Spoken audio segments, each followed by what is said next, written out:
الرحمن الرحیم۔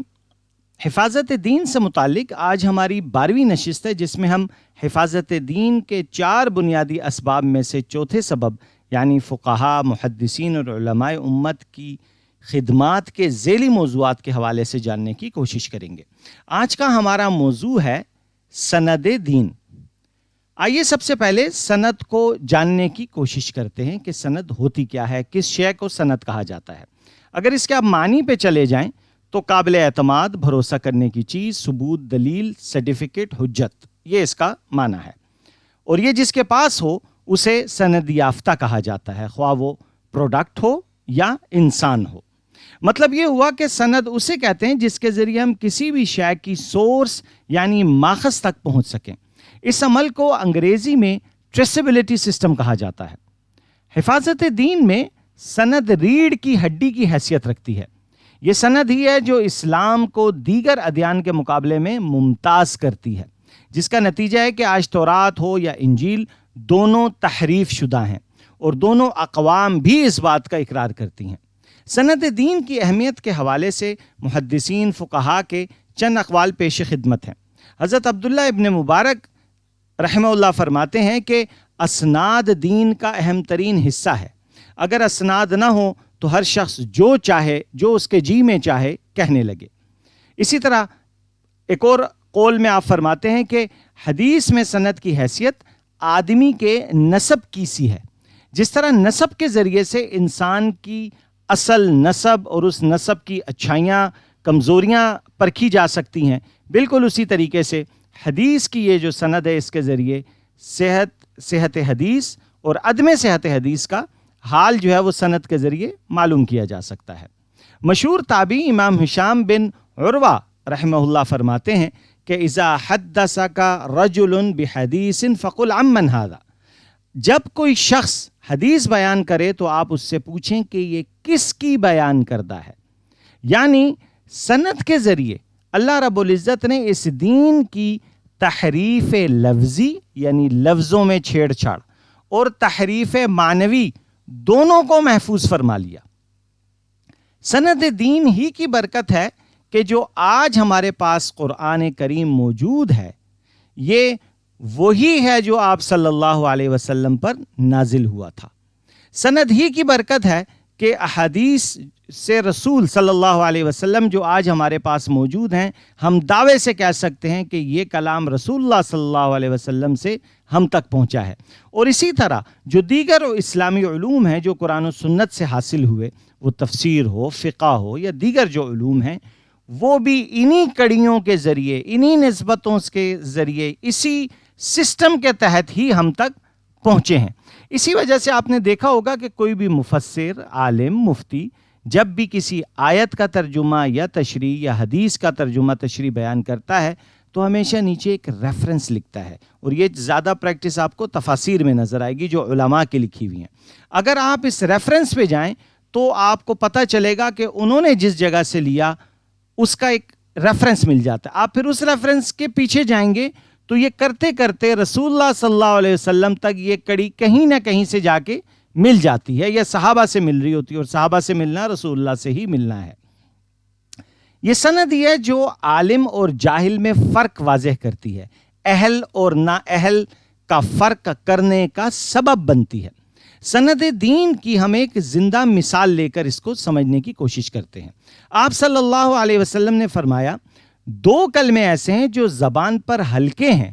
ترازو میں بہت بھاری ہیں، اور اللہ رب العزت کو بہت پسند ہیں، اور وہ 2 کلمے کیا ہیں؟ سبحان اللہ و بحمدی، سبحان اللہ العظیم۔ میں نے آپ کو یہ حدیث سنائی اور دعویٰ کیا کہ یہ رسول اللہ صلی اللہ علیہ وسلم کا قول ہے، تو اہل علم مجھ سے سوال کر سکتے ہیں کہ جو دعویٰ میں نے کیا اسے سند سے ثابت کروں کہ یہ بات آپ صلی اللہ علیہ وسلم نے ہی فرمائی ہے،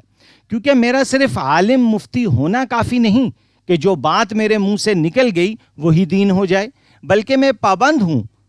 کہ دین سے متعلق کوئی بھی بات کروں تو اس کی سند میرے پاس ہو کہ یہ دین سے منسوب بات مجھ تک کیسے پہنچی اور آئی کہاں سے۔ لہٰذا میں اس حدیث کی جو میرا کلیم ہے سند یوں بیان کروں گا کہ یہ حدیث میں نے اپنے والد ڈاکٹر عبدالرزاق اسکندر صاحب سے پڑھی۔ انہوں نے شیخ عبدالحق نافع رحمۃ اللہ علیہ سے، اور انہوں نے شیخ الہند مفتی محمود الحسن رحمۃ اللہ علیہ سے، اور انہوں نے حضرت مولانا قاسم نانوتوی اور حضرت مفتی رشید احمد گنگوہی رحمۃ اللہ، یعنی ان کے پاس 2 طرق سے یہ روایت آئی، اور ان دونوں حضرات نے شیخ عبدالغنی رحمۃ اللہ علیہ سے، اور انہوں نے شیخ محمد اسحاق دہلوی رحمۃ اللہ علیہ سے، اور انہوں نے شاہ عبدالعزیز دہلوی رحمۃ اللہ علیہ سے، اور انہوں نے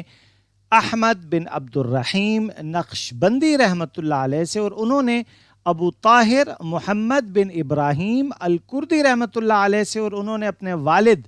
شیخ ابراہیم الکردی رحمۃ اللہ علیہ سے، اور انہوں نے شیخ احمد القشاشی رحمۃ اللہ علیہ سے، اور انہوں نے شیخ احمد بن عبد القدوس المنشاوی رحمۃ اللہ علیہ سے، اور انہوں نے شیخ محمد بن احمد الرملی رحمۃ اللہ علیہ سے، اور انہوں نے زکریا بن محمد ابی یحییٰ الانصاری رحمۃ اللہ علیہ سے، اور انہوں نے شیخ احمد بن علی العسقلانی رحمۃ اللہ علیہ سے، اور انہوں نے شیخ ابراہیم بن احمد التنوخی رحمۃ اللہ علیہ سے، اور انہوں نے شیخ احمد بن ابی طالب رحمۃ اللہ علیہ سے، اور انہوں نے شیخ سراج الحسین ابن مبارک رحمۃ اللہ علیہ سے، اور انہوں نے عبد الاول بن عیسیٰ الہروی رحمۃ اللہ علیہ سے، اور انہوں نے عبد الرحمن بن مظفر الداودی رحمۃ اللہ علیہ سے، اور انہوں نے عبداللہ بن احمد السرخسی رحمۃ اللہ علیہ سے، اور انہوں نے ابی عبداللہ محمد بن یوسف الفربری رحمۃ اللہ علیہ سے، اور انہوں نے ابی عبداللہ محمد بن اسماعیل البخاری الجعفی رحمۃ اللہ علیہ سے یہ حدیث سنی۔ یہ تو تھی امام بخاری تک کی سند۔ اب یہاں سے بھی آگے میں لے کے چلتا ہوں۔ امام بخاری رحمۃ اللہ علیہ نے احمد بن اشکاب رحمۃ اللہ علیہ سے اس روایت کو سنا، انہوں نے محمد بن فضیل رحمۃ اللہ علیہ سے، اور انہوں نے عمارہ ابن قعقاع رحمۃ اللہ علیہ سے، اور انہوں نے ابی زرع رحمہ اللہ سے یہ حدیث سنی، اور انہوں نے حضرت ابو ہریرہ رضی اللہ تعالی عنہ سے یہ حدیث سنی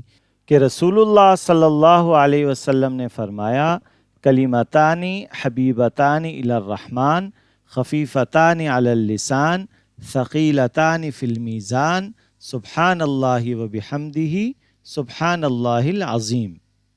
بات یہاں بھی ختم نہیں ہوئی۔ اللہ رب العزت نے قرآن کے اندر، اگر یاد ہو تو پہلے درس میں یا دوسرے درس میں ہم نے اس کو ذکر کیا تھا، وَمَا يَنْطِقُ عَنِ الْهَوَىٰ إِنْ هُوَ إِلَّا وَحْيٌ يُوحَىٰ۔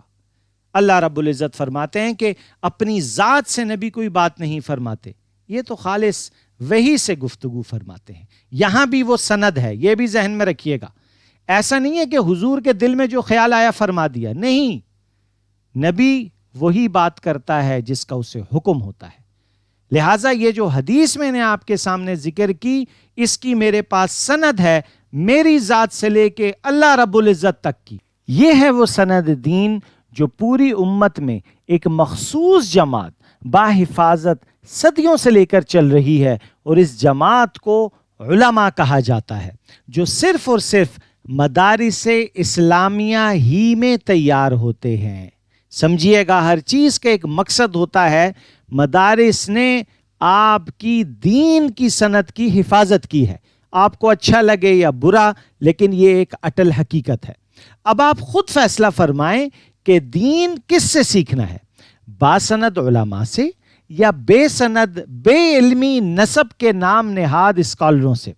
عالم تو سند کا پابند ہے، اگر غلطی کرے گا تو فوراً پکڑا جائے گا، یعنی ٹریسیبلٹی سسٹم کے نظام کے ذریعے ہم اس عالم سے سوال کر سکتے ہیں کہ یہ ترجمہ مفہوم جو آپ نے بیان کیا، اس کی سند بیان کریں، تاکہ دین میں تحریف لفظی اور معنوی کی کوئی گنجائش باقی نہ رہے۔ لیکن ایک بے سند جاہل سے کون پوچھنے والا ہے؟ وہ تو جواب میں کہے گا، میں نے کون سا کہا تھا کہ اللہ کے رسول نے فرمایا ہے، میں نے تو کہا تھا یہ میری رائے ہے۔